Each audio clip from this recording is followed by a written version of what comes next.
تو جس طرح میرے وہ بندے، میرے خاص بندے رات کو اٹھ کے رویا کرتے تھے، آنسو بہایا کرتے تھے، تو ان کی آنکھوں کو میں آج ٹھنڈا کروں گا ان کو ریوارڈز دکھا کے. اور جس طرح ان کے اعمال کو کسی نے نہیں دیکھا، اس طرح سے ہم ان کی جو ریوارڈز ہم نے تیار کیے ہم نے وہ بھی کسی کو نہیں بتائے. وہ انہی کو میں دوں گا جو تہجد کی نماز پڑھا کرتے تھے. لیکن اللہ، کچھ تو پتا ہوگا ہمیں، کچھ تو ہم جانیں کہ ملے گا کیا، کوئی تو ہنٹ ہو.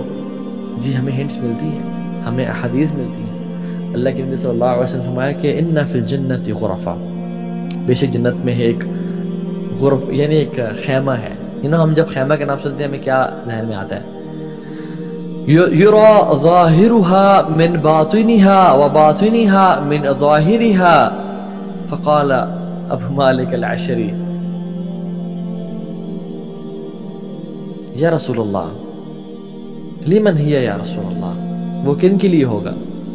قال لمن اطعب الکلام واطعم طعام وصلى باللیل والناس نیام. اللہ نے فرمایا کہ جنت میں ایک ٹینٹ ہے، یعنی ایک خیمہ ہے. اور وہ خیمہ کیسا ہے کہ جس کے باہر سے اندر نظر آ رہا ہے اور اس کے اندر سے باہر نظر آ رہا ہے. وہ خیمہ تو ہے لیکن وہ ٹرانسپیرنٹ ہے، کرسٹل کلیئر ہے. وہ پتہ نہیں کس کرسٹل سے بنا ہے، کس چیز سے، واللہ تعالی اعلم. کیونکہ الجنہ ما لا عین رأت ولا اذن سمعت ولا خطر علی قلب بشر. کسی دل نے اس کا گمان نہیں کیا، نہ کسی آنکھ نے دیکھا، نہ کان نے سنا اس کو. تو ایک صحابی نے کہا یا رسول اللہ وہ کن کے لیے ہوگا؟ کہا جو اپنی بات میں نرم ہے، لمن اطعب الکلام، جو اپنی گفتگو میں نرم ہے، دوسروں کو ویئرڈ فیل نہیں کرواتے ہیں، دوسروں کو ٹونٹ نہیں کرتے. People they don't feel awkward in their presence.